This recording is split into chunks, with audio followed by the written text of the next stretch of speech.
Ready for it. Thrilled for it. Presenting Franks with Turbo Booster Jet Engine. Nexa.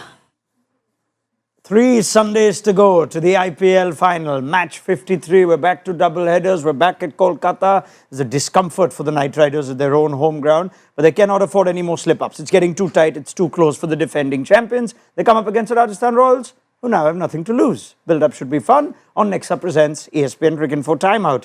Shall we first welcome, for the first time on the Cricket Info couch, Katey Martin arrives. Applause, everybody. What a nod. Welcome, applause. Katey. Welcome. It's the most applause we've ever had, actually. It doesn't sound, it sounds like one of those club games in England. A couple of people just said. But Katey, delighted to have you.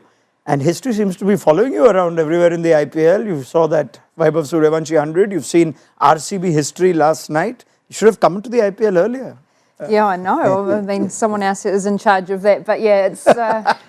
I sort of still running on jet lag, but the emotions and Vaibhav, I've been dreaming about the way that he bats, and I'm excited to, again, to fingers crossed. We sort of go no score, potentially big score. But yeah, it's been a bit of a whirlwind, to be fair, but hopefully it's a little bit more relaxing sitting on the couch today. Yeah, you know what? Rayudu is doing Cricket Info for the first time this season.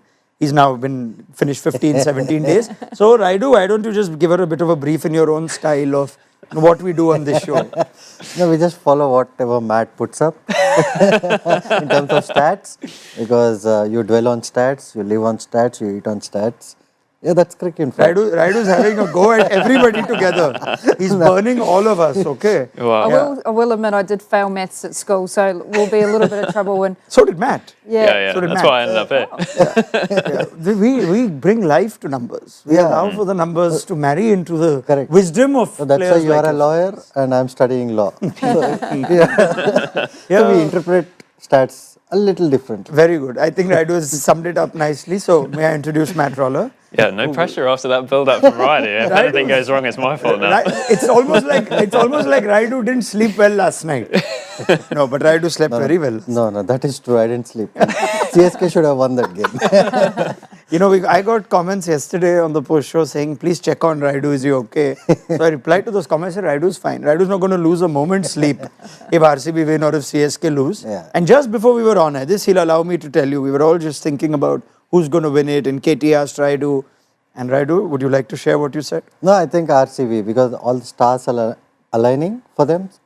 I think MI will give them a very good fight. I think MI RCB finals a blockbuster. But for these, it's for the title, it's title holders to break that party. We're talking KKR over here, but let's just focus on how close it is. It's fair to say, Matt, they can only get to 17, and if they slip up even once now, that's effectively bye-bye to the defending champs? I think near enough. The silver lining for KKR is that they have a good run of fixtures coming up in terms of their opposition. They play the 3 teams below them in their next 3 games, and then finish off with RCB away, which is obviously a challenging one. But by that point, there's a world in which RCB might have already sealed top 2. So if you're clinging to something as a KKR fan, I think you'd say, as run-ins go, not so bad. But yeah, clearly, looking at that table, if they're to lose to Rajasthan today, it's going to be big problems. Rayudu, at this time of the season, when you play teams that are below you on the points table, that have nothing to lose, is that an easy run-in, as Matt puts it? No, it is not. They come all guns blazing. They have nothing to lose. They have all the fun on the ground. Even when you are under pressure, you look at them smiling most of the times. So, it's not an easy game. But I think KKR have the team to qualify, and they're actually my wild cards. Even on a show, on another channel, I've said KKR might qualify this. You still think that's possible? possible? I still think it is possible. And you're also seeing, I think, Katey, the evidence of the games you've seen, Rajasthan have shown they can spoil a party. I mean, Gujarat Titans are no easy team to beat. Chennai look better than they were right through the season. How do you expect a team to play when they have nothing to lose? Well, that's you're spot on. They're probably the most dangerous side because they've got match winners maybe in different styles and potentially that KKR have. And if they can get off to an explosive start with the bat, it is such a setup for their team. They've struggled with injuries with Sanju out, now Sandeep out for the rest of the tournament as well. So there's been a few challenges there. I loved how Mudwell come in and how impressive he was through the middle. So hoping that he gets that another opportunity today. But for me, I just think the excitement, the way they go about it, the youth that's coming through with enough experience around them to guide them. And when you're in this position, you're sort of almost switching to next year to say, well, I want to be in my position in this team next year. So what have I got to do to perform to do that? And that's what the coaches will be getting around them as well, saying. Yeah, well, focus on the Knight Riders for a little while. They haven't won 2 games on the trot. It's bizarre, strange, and they haven't done. I think home advantage hasn't been a thing. It's been home disadvantage for KKR. They've had a very strange season. They've actually got quite a good net run rate, despite the fact they've got a losing record, or positive net run rate at least, which is surprising. But they had a couple of really convincing performances. I remember they played Sunrisers at Eden Gardens early on, won by I think 80 runs, and pretty much had a complete game. The middle order was suddenly firing, and you thought, I can see the title winners suddenly emerging, the side that we saw last year. And then since then, as you say, it's just been up and down. But I thought they played really well in that game on Tuesday night up in Delhi. So that's, again, something for them to cling to before this run-in. This team is still a good team whenever you look at it. Seems to have depth, seems to have all-rounders, seems to have everything. What's missing? What's not clicking yet? And that win in Delhi would have been huge for them. Yeah, I mean, it is. But generally, I felt they've been tinkering a lot with their batting order. And also, they're just sending people based on, a batting order rather than the over number that they can see in front of them, especially with someone like Russell and Rinku. Once 12 overs are completed, you want them in. You want them to settle down and get you those big runs towards the end. But that's where I feel their middle order is cluttered. They have too many players to play the same role and in the same overs. So I feel that's where they're missing the trick. But they have the personnel to do it. They have the team to do it, I feel. Yeah, I mean, that's such a big win when you win at Delhi and your big boys show up. Narayan impacting the game. What are your observations on KKR team that went all the way last year and now have to fight for their lives if they have to keep their title defence alive? It's sort of like their strength last year has probably been more of their weakness. They're dangerous in the fact that they've got multiple match winners throughout. When you've got the firepower at the top with Narayan and he got going, and then you add that with the ball. If him and Chakravarti can get together and actually have that partnership, knowing the struggles that Rajasthan have had through the middle overs as well. And I think we're going to see the best of their match winners when everything's on the line. This is when the likes of, the overseas players step up. Singh was great last year, and I think that he's sort of clicking from that last game. He had a bit more time out in the middle, and I think those players are starting to click. And sometimes you need more people contributing, and that hasn't happened. You have the odd people contributing, not big partnerships throughout. And if they can do that with the ball and also with the bat, I think that's when those match winners are set up to be able to win the game. And that's what I think is going to happen today. Let's see what wickets also created today. I reckon it might be a little bit dry. It's quite hot in Kolkata, by all accounts. A black soil pitch, I can tell you. Now, I have no idea what to make of this. There's so much pitch talk in the IPL this year. Be careful when you have it as well. Yeah. Can I admit one thing? Please Commentators have no idea what they're looking at. They just say, oh yeah, there's a little bit of grass, so it might do something, and there's a little bit of cracks, it could do something else, but it's a great batting wicket. I knew it. I knew it always. I've told Hedos this. He's never seen a bad Chepauk surface in his life. That's because he has always batted well there. I think the great batters always think it's a great wicket, and when you're struggling a little bit, it's the worst wicket you've ever batted on. It's funny that this is actually one of the teams that started the very public pitch debate or pitch conversation when, Rahane was talking about this not being the pitch we wanted and whatnot. It just spiraled from there. Every other franchise started giving opinions on the pitches. And anyway, as of now, I can tell you KKR won the toss and are batting first. Now let's get a reaction on that. No, I think it'll be a good thing for them because if you remember the LSG game that has happened in the afternoon, the team batting first had all the advantage because if there is grass cover on that pitch, ball generally comes onto the bat. If there's no grass cover, then maybe it'll just stop a little bit. But that's a very good batting wicket there at the Eden. I'm thinking, I'm a Rajasthan Royal batter. I'm thinking, we've only won 1 out of 7 chasing. See, there's a number for you. Very good. They're sitting there thinking, we're going to have to do it again. And it's usually quite good batting first here as well. If it is hot and it's a day game, it should dry out and the spinners will come into effect later on. So if I'm a Royals batter, I'm thinking, oh no. Yeah, that one, of course, we'll never forget. That one that they did chase. And to be fair, that game Rayudu talks about the afternoon against LSG, KKR should have won that game. They were so far ahead. Yeah. What are the numbers otherwise, though? Patterns at Eden Gardens are favouring teams batting first? Yeah, 3 out of 4 bat first wins, plus the no result in their last game against Punjab, where I think they got 200. The average first inning score, they're just over 200 as well this year. So might be a case of big runs on the board and back the spinners to defend it. Okay, let's go to team news. What do we got, Knight Riders, after the win at Delhi Capitals? That would have been so important. Well, welcome back, Ramandeep Singh, as also Moeen Ali. Shirovman Powell is missing from that team. And for Ramandeep, this is the batting first team. Anukul Roy, who actually bowled very well at the Arun Jaitley Stadium the other day, but Ramandeep and Moeen back. Make sense of that, Rayudu? Yeah, I think so, because they wanted an off spinner there to bowl against the left-handers in the RR setup. Maybe that's why you have Moeen, and most of the games that Moeen has played, KKR have won. Matt, remember? That streak was broken eventually, but yes, you're right. He was their lucky charm early on. Yeah, but the whole problem lies in that 3, 4 and 5. All three of them want to bat at number 3. So that's the whole issue there. Then you're sending a number 4 who should potentially be a Rinku Singh or an Andre Russell, depending on the overs. Yes. But if you're sending a Venkatesh Iyer or a Raghuvanshi, that's where you are getting stuck a little bit. I feel they need to be proactive now, because they can't really slip up. I'm curious why they've done away with the Powell and Russell together combination. I think a previous guest on the couch was saying the best use of that is to then split the two up. That allows you to either send Powell ahead and leave Russell for later, or Russell ahead and Powell for later. That didn't happen in Delhi, and now Moeen is back in a batting lineup till 9. Yeah. That's extraordinarily deep, but what's the thinking? Anybody? I think as Radu said, I think it's probably more about the off-spin option with the ball, and therefore getting Moeen in, overseas player, having to come in for a domestic player in Anukul Roy. That would be my interpretation, at least, of that team.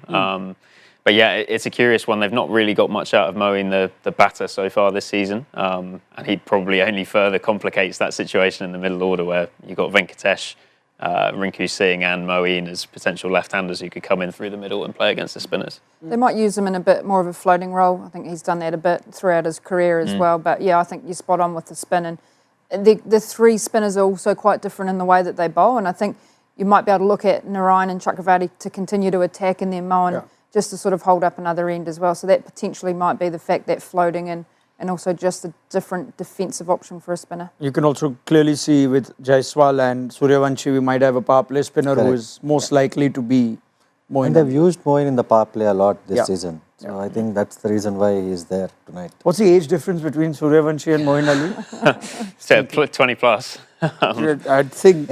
Yeah.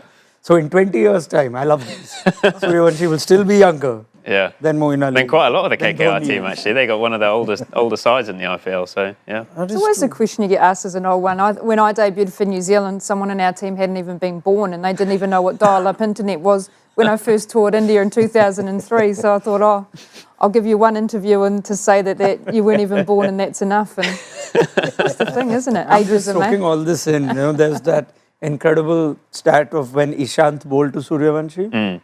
That he's bowled to Jayasurya, born 1969. Yeah. And Suryavanshi, born 2011, I think. 11. Oh, madness. Anyway, we're getting over that now. Slowly, we will get there. Let's have a look at the Rajasthan Royals team. 100-run defeat to the Mumbai Indians and plenty of changes. Gee, Yudhvir Singh Charak is back. Vanindu Hasaranga is back. So no Kumar Kartikeya, no Fazalak Farooqi. And Kunal Singh Rathore, so no Nitish Rana. That's very interesting. Katie, you watched that team. Now Yudhvir is back with Akash Madwal. Hasaranga, who I'm sure they missed in the last game. I think they did. They haven't got enough out of their spinners. That's been a big problem for Rajasthan through the middle. Yeah, I'm interested in that side. Kunal, I'm not too sure too much what he'll bring in terms of the game. You'll probably know a little bit more about him than I do. But yeah, I think the Mudwell, for me, as I've said a number of times, has got to be the crucial part through the middle overs for him. He's at wicket to wicket. He bowls full deliveries, and I think he's probably been the best bowler from the whole tournament I've seen outside of Archer, who's the most threatening. How they use him, for me, is going to be important, Archer. I don't think they bowled enough out of him up the top. I think, they bowled one over and then changed him, and that was what the attacking option was against Mumbai. So how they use him today, I think, will be important. Yep. I mean, 22-year-old Kunal Rathore has actually been with the Royals for a couple of seasons, not got a game. He's a local from Rajasthan, and he's one of 3 keepers that they picked at the auction. Left-hand batter as well. So whether Nitish Rana is having a bit of an injury, he's actually been okay as far as their usually disappointing batting efforts go this season. So perhaps Rathore will just swap in for Rana as a number 3. Yeah, and it might also be a case, given he's been there for a couple of years, maybe it's just a case of let's see what this guy's got, give him the opportunity for 3 games at the end of the season, and you'll probably learn a little bit more about him than you will against Nitish Rana, who's a proven IPL player over a number of years. You know what you're getting. Are people playing for retentions now? The next few games, Mr. Rayudu? Yeah, I think so. And also coaches trying to keep their places. I caught up with Shane Bond for a coffee and he paid for my coffee, so he might be already all right for next year, I'm not sure. I got a message from him as well the same day. And I hope we can say this. It says, I'm still waiting for payment for the Champions Trophy. So I think that coffee was very expensive. Oh God, I shouldn't have said that. Anyway, sorry, Bondi. But yeah, Shane Bond actually did say in the build-up to this game that these last few games are about trying out members of the squad. So there you have it. It's good that they've persisted with Madwal. I think they took really long to bring Madwal in. They were persisting with Tushar Deshpande, Madwal, Yudhvir Charak. More to play for these players this time of season. Yeah, absolutely. Even Yudhvir Charak has been around for a bit. Yeah, I mean about 3 or 4 seasons, because I remember he played for Hyderabad for us. He's actually from Kashmir. Yes. So he was impressive for Lucknow as well, I think, a couple of years back. For Lucknow, and then he's been with Mumbai as well. And then, he's a good bowler. He used to bowl over 140s when he started, but I'm not too sure if he's bowling the same pace right now. But he's a very, very good bowler. He's a good in-swinger. So I think he has to grab this opportunity because he's been around for a while. And Madwal, I felt, should have played from the start. There is no doubting that, because he's a very skillful bowler and he's very good at the death. And also, with the new ball, he can swing both ways. I mean, he can swing the ball both ways. So I think he's an amazing talent. Yeah. All right, brilliant. Let's now spend a little time on themes and patterns. We're now approaching match 53, Ashish, big number. And we still have 3 weeks to go. Matt Roller's been busy. KKR are at home. They don't like being at home. In fact, very few teams this season like being at home, Matt. Take it away. Yeah, this is one of the worst seasons in IPL history in terms of teams utilising home advantage. I think the 3rd lowest win percentage, and away teams are winning more than home teams, is what that graphic shows you there. 45% win percentage for home teams and 55% by extension for away teams, which is pretty surprising. I think 23 at the top is probably understandable because that was the first home and away season for a number of years after COVID. Yep. But I think it is a big surprise. I think it might partly be the result of post the mega auction. You've got new squads who are playing at new grounds.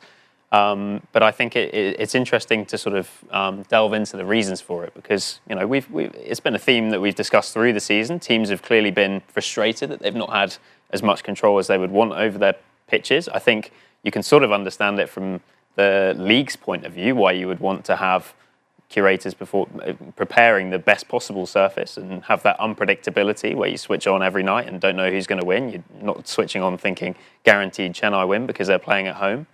And just something else I'll throw into the mix is that I think part of it has been that away teams keep winning the toss.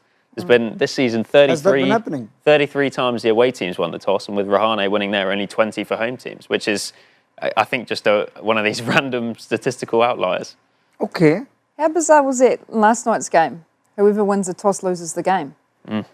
Bizarre. For the RCB CSK game, you're saying, yeah? CSK. No, against CSK, I don't think it matters. In this season, at least. I'm just feeding in the lines, aren't I?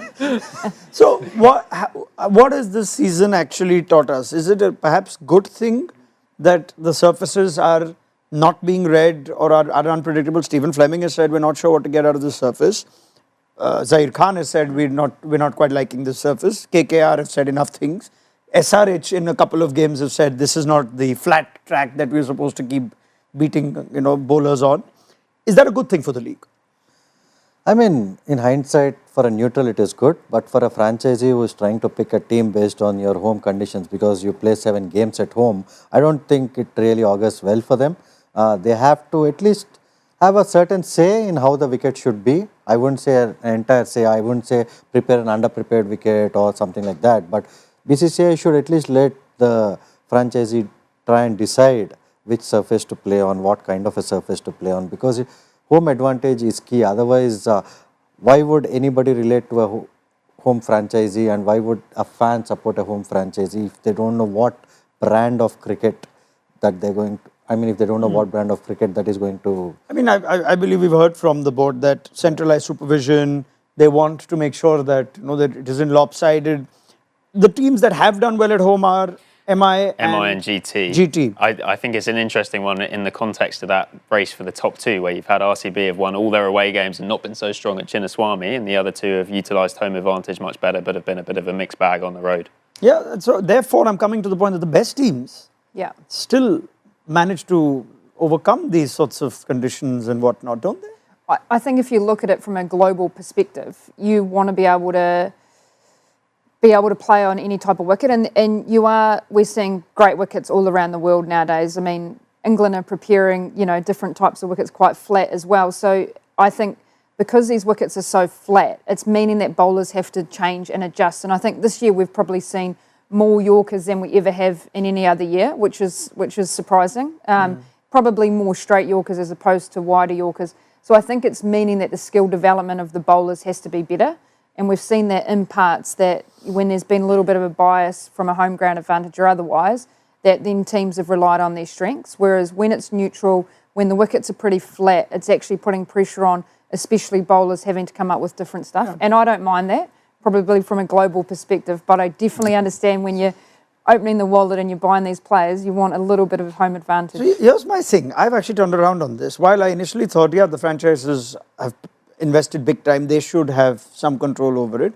Then I started noticing it's the franchises that are losing that are talking about it a lot more.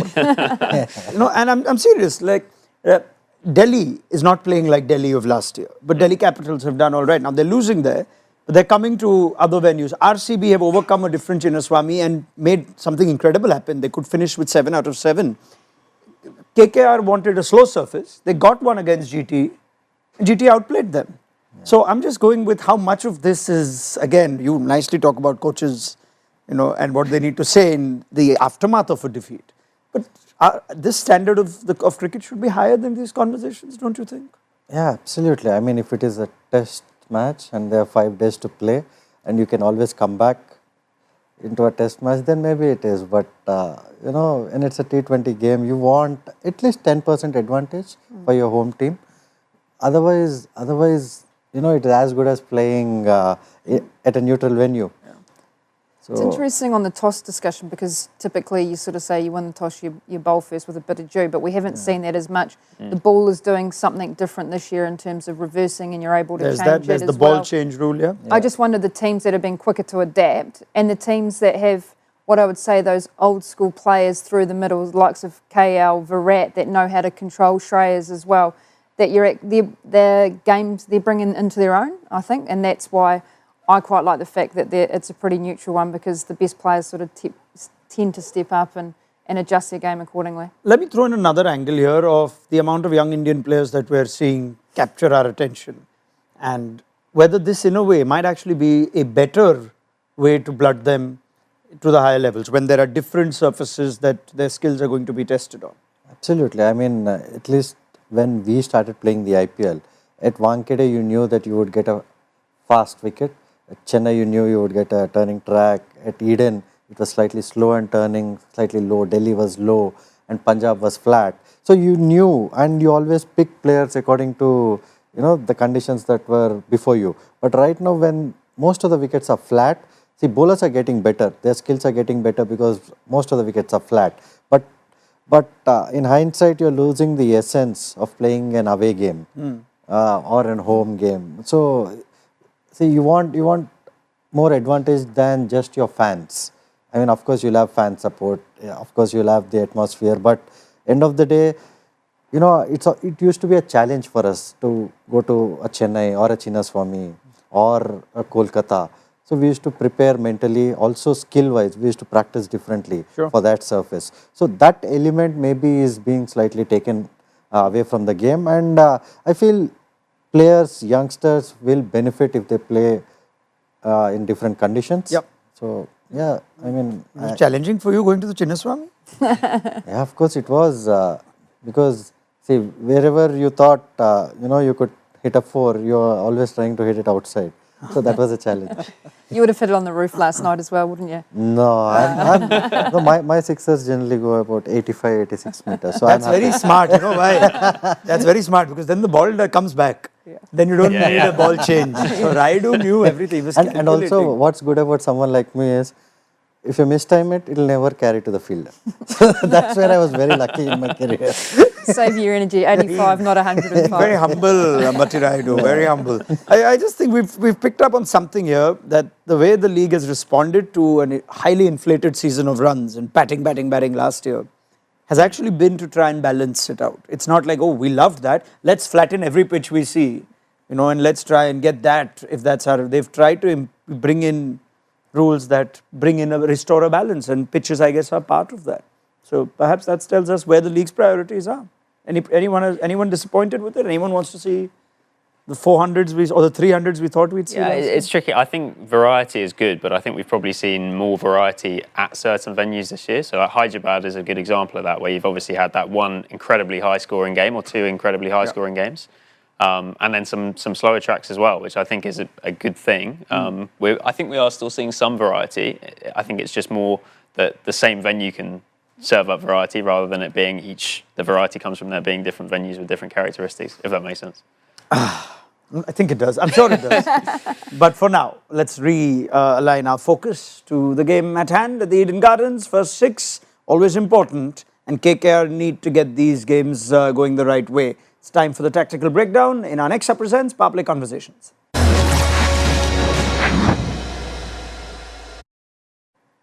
All right, Rajasthan Royals, different looking bowling lineup this time. The return of Hasranga as well. Katey, how do you see them going? They don't have Farooqi today, of course. Jofra, you call for more of him. More of him. I want to see at least 2, if not 3, at the top. I think if you can try and the battle between him and Narayan, if you can get a few wickets early, bring that middle order in and create some pressure, that's going to be key. I totally agree. I think if RR needs to have a chance, Archer needs to bowl at least 2 or even 3. I mean, why would you keep him till the death overs? You have Yudhvir and Madhwal to do that. So, Tikshana is a good matchup, I believe. Yeah, I think there's every chance he'll come on early given the apparent conditions with both teams loading up on spin today. I think, RR have been the worst power play bowling team in the league. They've only taken 10 wickets in the first 6 across the whole season, which has been such a big problem for them because when you're not taking early wickets, batters are getting set, just puts you behind every single innings. So I think that's a big difference today is they need to strike early somehow. Okay, let's go. Forecasting time. Live forecast on ESPN Riganfo says 203. So that's all the assistance you'll get. And you've seen 1 ball of Jofra Archer as well. Matt, kick us off. Big score, I think, it being Eden Gardens. Let's go 220. 220? Big. Rayudu? yeah, I would go with the forecaster. 203. Stays with the algorithm. Okay.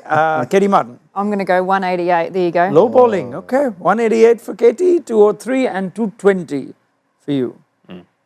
I've stopped giving predictions. I'm awful at this. Oh, come on. You're the man in pink today, Raunak. You've got I'm to the man go in pink. good bowling performance, surely. No, that's purple actually. On purple. While you figure that out, I'll just throw in 195. Let's see how 195 goes. Well, back Rajasthan. All right. I won't web up to, like Katie said, hit, miss, and now hit again. We'll see where the game stands. Join us then on Nexa Presents ESPN Riganfo Timeout.